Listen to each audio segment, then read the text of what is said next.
रुपया पैसा दीजिए चाहे मत दीजिए, मैं पैसे के लिए नहीं आई हूँ, भले गरीब हूँ लेकिन आप लोगों का आशीर्वाद चाहिए, हमें और कुछ नहीं चाहिए। बाबू आ जाइए मास्टर।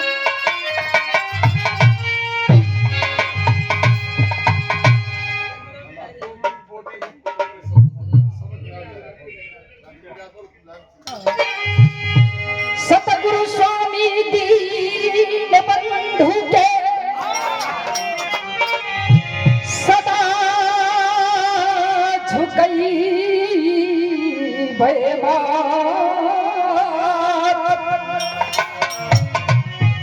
अतिथिया ऊपर दया करा।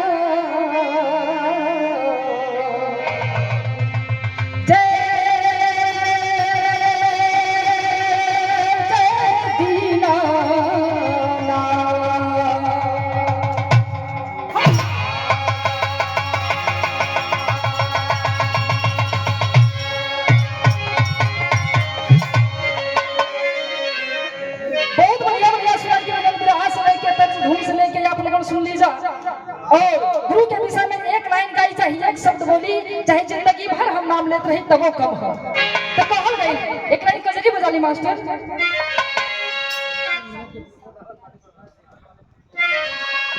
आजकल जो मौसमी गीत है,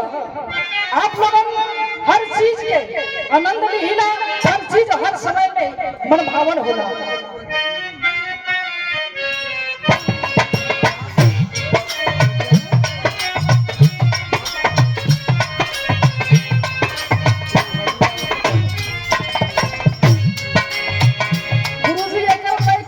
हम बोल देता नहीं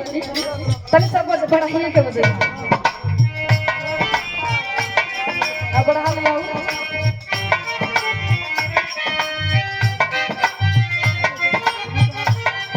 अरे सजनी सजनी श्याम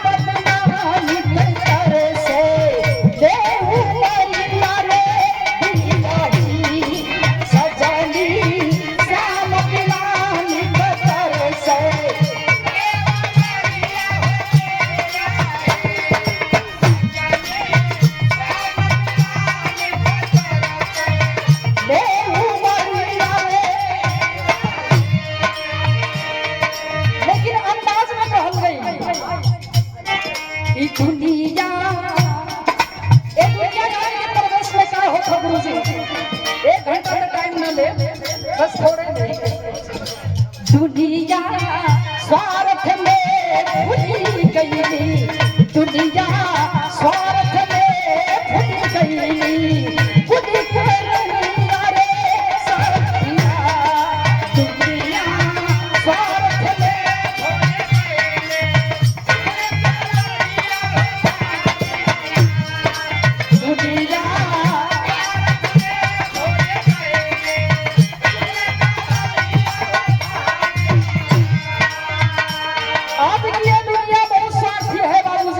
स्वार्थ में सब कोई एक दूसरे के फेर में पड़ल है, नहीं के पूछे वाला बा तो हम नहीं पहली पड़ी है कैसे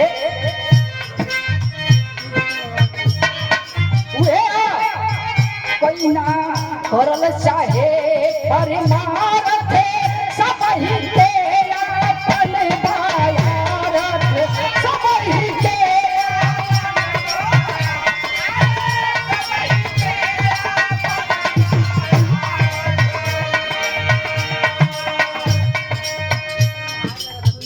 बिहार के बहुत ही धुरंधर गायक कलाकार परम आदरणीय ज्ञानी यादव अब गुरु जी की ओर से पुरस्कार नहीं आशीर्वाद देकर के सम्मानित किया गया, 500 रुपया दिए हैं। चरणों में प्रणाम, सब सकल पंच भैया बाबू जितने लोग उपस्थित है सबको प्रणाम है, आशीर्वाद कैसे कोई ना करले चाहे परिमारथ सब ही के अपने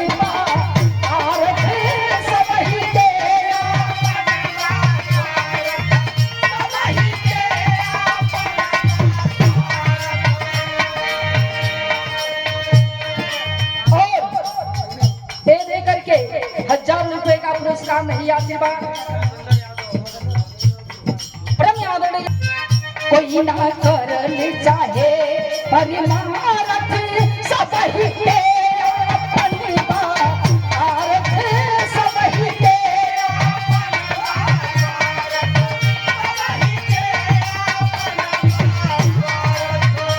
भारत श्याम सखा संग कहिले भारत श्याम सखा संग कहिले दीगरनिया रे सखी भारत श्याम सखा संग कहिले दीगरनिया रे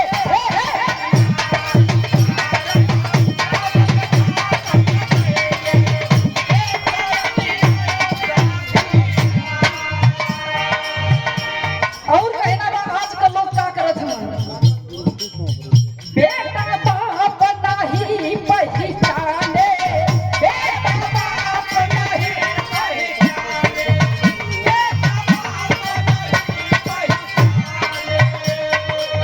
हमारे मध्य प्रदेश की दुनिया के धरती से बिरहा के बहुत ही सुंदर गायक कलाकार परम सम्मानित हमारे बड़े भैया तीरथ लाल यादव की तरफ ओर से आप बहुत सुंदर गाते हैं। ये 500 रुपया देकर के आशीर्वाद सम्मानित के चरणों में प्रणाम बा, सबके प्रणाम बा। एक ही स्वर में कहल गई कैसे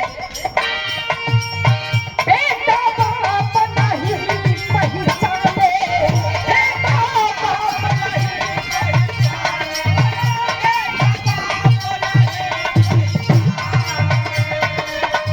बिहार के बहुत ही सुंदर गायक कलाकार जो छत्तीसगढ़ के बॉर्डर यानी बभनी के धरती से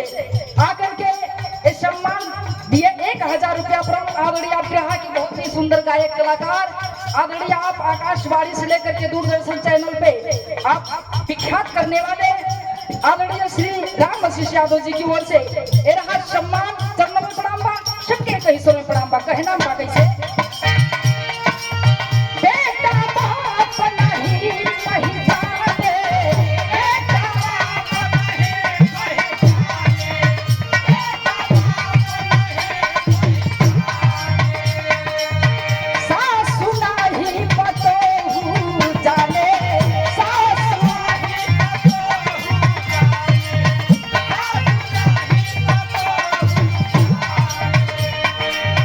बांधे नाही मिलनवा भैया बांधे नाही मिलनवा भैया कहे हनिया रे सखिया बांधे नाही मिलनवा भैया कहे हनिया रे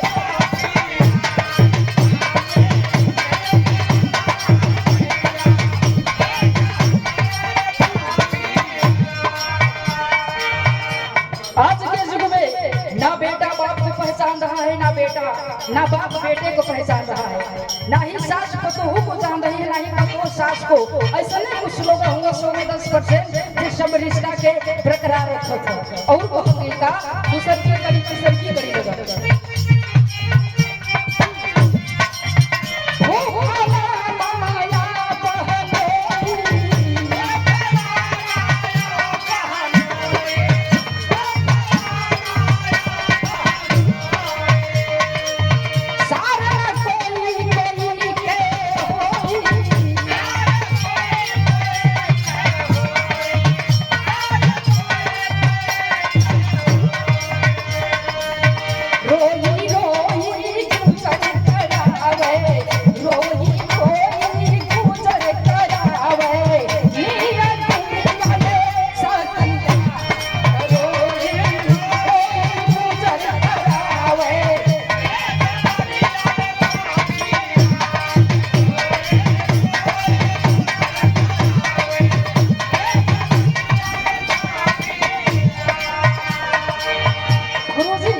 केहू केहू के ना एगो बनले के सब कहल जाले लोग कहावत कुछ लोग कहलन बनले के सब बिगड़ले का कोई ना होला तो सब लोग कहेला कि हम फूफा है मामा है नाना है चाचा है दादा है बहन। लेकिन ऐसा ना कबो समय आ जाला अगर हमार तबीयत खराब हो गल खूब हमार चाचा या फिर मामा कोई भी कहत हो कि हम जब जरूरत पड़ी बताइए ना तनी से तबीयत खराब होल अगर कोई कह देला कि तनी से 10,000 रुपया दे दी है ना तो लोग अपन हाथ छोड़ के कहिए का बताई 10 दिन पहले कर ले रहता ना तो तोहर कमा पूरा कर देले रहती का बताई तनी पैसा उठ ये है लोगन की आदत है और कहल गई जैसे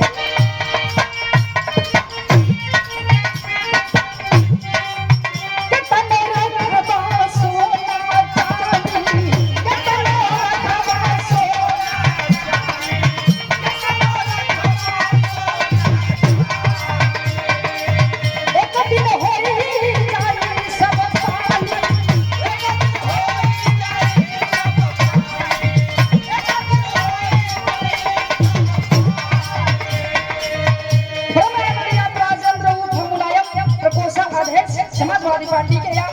कार्यकर्ता है 8 करोड़ से बहुते के सम्मानित के बहुत बड़ा पुरस्कार कई हजार सबके प्रणाम है कहे ना बात से गुरु जी के होनो कमावे धन दौलत रुपया पैसा लेकिन केहू के साथ है कुछ होना चाहिए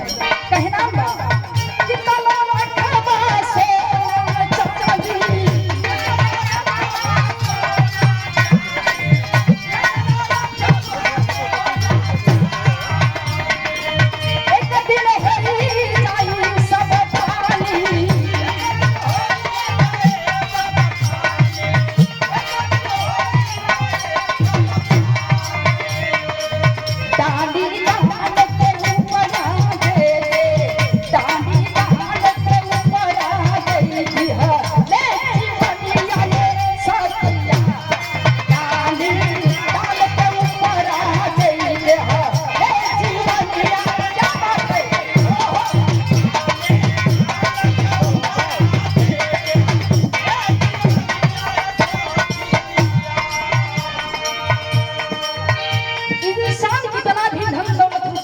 कमावे बाबूजी लेकिन काम में कोई चीज नहीं आने वाला है अगर इस दुनिया को छोड़ करके लोग चला जाएगा तो केवल अपना प्राण लेकर के जाता है सारी चीज इस धरती पे छूट जाती है तो